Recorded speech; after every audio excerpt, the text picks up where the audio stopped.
Today we are going to look at recording audio and recording video even using your Chromebook. So this is a new feature that's been in the Chromebook for about a year now. So when we were on the COVID home learning, many of us were using Screencastify at that time.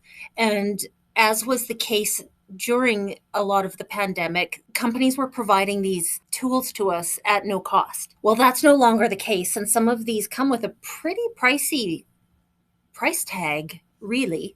So whenever we can use something that doesn't come with a cost or that's built right in, it's all the better for our limited school budgets. So we now can record using the Chromebook, and it actually has one advantage over some of the utilities like Screencastify, in that if you lose your Wi-Fi connection while you're recording, it's going to continue to record. On Screencastify, if you had a glitch in your Wi-Fi, you are going to lose your connection as we go.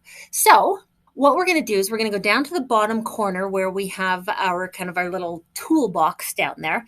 I'm using an old Chromebook to demonstrate that the old Dell 3380s also have this capability. So you'll see I've got something on here called Screen Capture.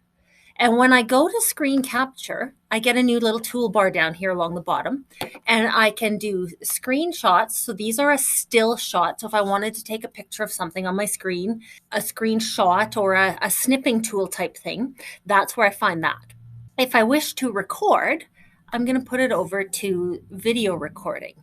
Now, I've got some choices here with how much of my screen I select, so I can have it record everything, which is what I'm doing with this video. Or I can select just a portion of the screen. So if I have a bunch of tabs open and I don't want that as part of my recording, I can definitely select just the portion of the screen that I would want my viewers to see. And then I've got the ability to select a particular window to record as well. Now, obviously, we've got some settings here that we can take a look at. So there's audio input, what microphone we're using, and I'm just using the microphone that's built into the Chromebook. And then it's telling me it's going to save it to the downloads folder, or I could select where, but I'll put it in the downloads folder. And then when I'm done, I'm going to just drag it into my Google Drive like I do with everything else. So if I wanted to do some recording, let's just select the full screen, and I click anywhere and it's going to give me the little countdown. And so now I am recording a full screen, and you can see I've got a little stop button down here so I can record my lesson and all is well. Now, the other thing I can do with this is if I'm part of a diploma exam or a PAT exam where a human reader or a human scribe is present and we are required to record the audio for the sake of auditing, this is a great way to do it. Yes, it's going to include video, but if we're in a position that we needed to turn over the audio, the video can be removed and I could take care of that, or we can just turn over the video and the audio. And so it will record the audio of whatever's going on in the room. So for the sake of recording those exams, this would work perfectly. And we know it's going to save it into that downloads folder because we've already designated that when we were looking at the settings. And we're not going to have a limit as to how long the recording can be. The only limit would be the size of the downloads folder in the Chromebook, and there's a decent amount of space. Now, I would add that we could reduce the amount of file size, and so I'm going to show you how to do that. But before we do that, let's just take a quick look and see in our downloads that I've got that little screen recording there, and it is a .webm file, which no big deal. I'm going to just drag that over into my Google Drive so that I've got that there if I were ever audited for that exam, as we're using that as our example. So now I want to just talk about we can reduce the file size.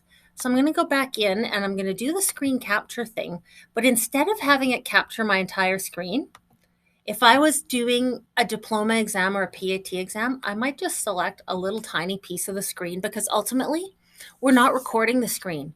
We are just wanting to get that audio. So I could put it on record, and now we could go ahead with doing the entirety of the exam. Everything's being recorded. Yeah, we've got this little tiny bit of video, but truly that's the least of our worries in that scenario. So when you're all done, you're going to just hit the stop button. And again, it's going to show us in folder where it is. And That's it. That's all. We've got the ability to do screen recordings inside of the Chromebook now, where we don't have to spend extra of our limited classroom budgets for the ability to screen record. Now, one of the limitations is at this point in time, we don't have editing tools with this. So if you're recording a lesson, you might want to have a script kind of laid out of what you wanted to say. But honestly, when we're teaching lessons and we're recording them, if we make little errors here and there, or if some of us have traits in our speech, and I hear mine loud and clear when I'm doing screen recordings. Our students know that. They're in the classrooms with us every day. And so when we use certain words frequently, or we pause or we hesitate, our students are already used to that. We are not publishing for big, broad audiences. We're not YouTubers here. We're not putting it out all to the web. This is all about teaching and learning. And so embrace who you are as an educator. You don't need to edit every little thing out. It's all good. But you can do this now on your Chromebook with no extra extensions or no extra cost needed.